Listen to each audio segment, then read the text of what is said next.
આગળ વધી આપણી સાથે બીજા મેનેજમેન્ટ જે જોડાઈ રહ્યા છે જીઆઈસીના મેનેજમેન્ટ છે. ઓવરઓલ રિઝલ્ટ્સ અને સાથે જ કેવી રીતના આગળ પ્રોસ્પેક્ટ્સ ટર્न અરાउंड કરી રહ્યા છે विशेष बातचीत करसे आपके साथ जीआईसीना CMD Devesh Srivastava.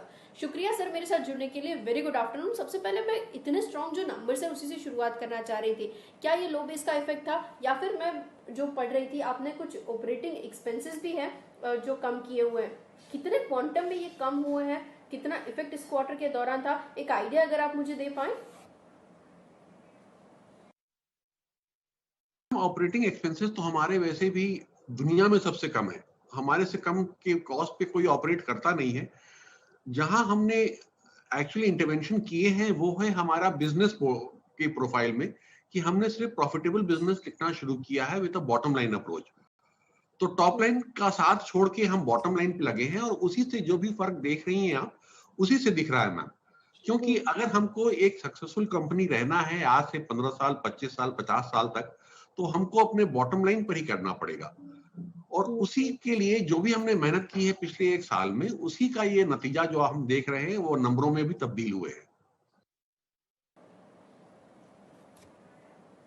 Agreed sir. अच्छा, इसके अलावा इन टर्म्स ऑफ प्रोविजनिंग उसके ऊपर मैं आपकी कमेंट चाह रही थी क्योंकि डाउटफुल डेट्स के लिए जो प्रोविजनिंग आपने किया है वो तकरीबन 437 करोड़ के अराउंड है. क्या वो पूरा हो चुका है या और कुछ स्ट्रेस्ड एसेट्स है जो आप देख रहे हैं या फिर कुछ और प्रोविजनिंग बाकी है जो हम लोग नेक्स्ट क्वार्टर के दौरान देखेंगे? ट्रेजेक्ट्री क्या होगी, एक आइडिया अगर आप मुझे दे पाए.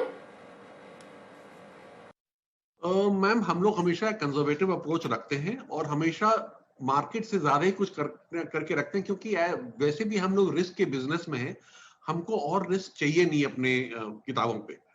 तो जो भी डाउटफुल डेट्स आप देख रहे हैं हमने सारा कुछ पिछला था वो सब क्लियर करके मैक्सिमम प्रोविजन करके जो हमारे ऑडिटर्स ने बोला उनका वो मान के हम आगे बढ़े हैं और अभी हमारे पास कोई भी स्ट्रेस्ड एसेट नहीं हमको दिख रहा है.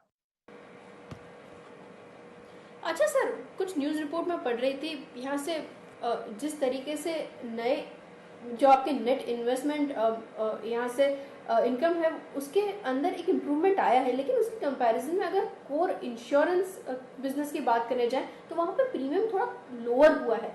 ये कंपैरेटिव एनालिसिस अगर आप मुझे बता पाए पिछले ईयर के कंपैरिजन में कितने कम है और कुछ डिटेल्स अगर आप शेयर कर पाए. मैम पिछले साल तकरीबन 51,000 था जो इस साल घट के 47,000 हुआ है. मगर ये हमारे एक सेट जो हमने अपने लिए किया था कि हम अपने पोर्टफोलियो को प्रून करेंगे, उसको ज्यादा हेल्थी बनाएंगे, तो ये उसी का नतीजा है. ये हम इसको लॉस कतई नहीं देख रहे हैं क्योंकि हमने कुछ लूज किया कुछ गेन किया और ये 51 से जो 47 हुआ है ये उसी का नतीजा है. तो जो भी हमने लिखा है वो अच्छा लिखा है और उसी की तरफ हम बढ़ रहे हैं इस वक्त.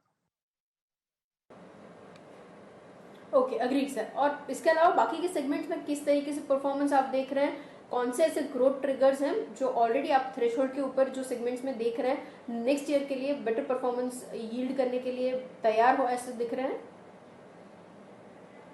मैम जो हमारे 4 बड़े सेगमेंट्स हैं वो है प्रॉपर्टी, एग्रीकल्चर, मोटर और हेल्थ. हेल्थ और मोटर दोनों ही ज्यादा रीइंश्योरेंस नहीं खोजती हैं. हमको जो 5% ऑब्लिगेटरी सेशन मिलता है वही हमारा किताबों का बहुत बड़ा हिस्सा वही है, वो 5% सेशन. तो मोटर में हमारा पोर्टफोलियो अच्छा हुआ है क्योंकि आपको मालूम है कोविड के दौरान ज्यादा गाड़ियां चली नहीं है, ज्यादा बसें चली नहीं है, तो वो गिरावटें आई हैं पिछले साल में जिसका फायदा हमको मिला है. हेल्थ में भी बहुत सारे प्लान्ड ऑपरेशंस पोस्टपोन हुए हैं. कोविड के केसेस ऑफ कोर्स आए हैं लेकिन क्योंकि हमने कहा हम रिस्क के बिजनेस में हैं, हम we want to be conservative, हमने उसमें अच्छा एक रिजर्विंग भी किया है. तो हेल्थ थोड़ा डाउन है लेकिन उसके अलावा प्रॉपर्टी और एग्रीकल्चर दोनों में बहुत अच्छा हमारा परफॉर्मेंस रहा है. प्रॉपर्टी में जो हम आईआईबी रेट्स लाए थे उससे फर्क पड़ा है, उसका नतीजा हम देख रहे हैं कि प्रॉपर्टी अब बहुत सुधर गया है. एग्रीकल्चर में जिसमें हमने बहुत मेहनत की, जो पोर्टफोलियो हमको नीचे खींच रहा था उसमें हमने काफी प्रीमियम छोड़ा, अच्छा प्रीमियम लिखा और उसका ही नतीजा है कि हमारा एग्रीकल्चर में भी कंबाइंड बहुत अच्छा हुआ है और हम लोग एक अच्छे स्ट्रॉन्ग पोजीशन पे अभी इस वक्त.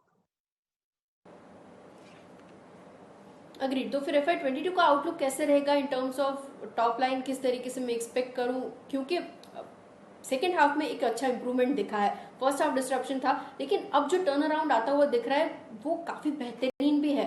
तो एक्सपेक्ट क्या करना चाहिए मुझे? मैम जरूर, हमारा टारगेट वही है कि हमारा कंबाइंड जो अभी एक 2.5% करके 112 पे आया है, उसको हमको 100 के आसपास ले जाना है। जर्नी मुश्किल है, लेकिन हम उस पे लगे हुए हैं और जिस तरह से हम प्रोग्रेस कर रहे हैं अपने प्लान पे, हमको लगता है बिल्कुल ठीक चल रहे हैं, क्योंकि वही हमारे फिगर्स में भी देखने को मिल रहा है।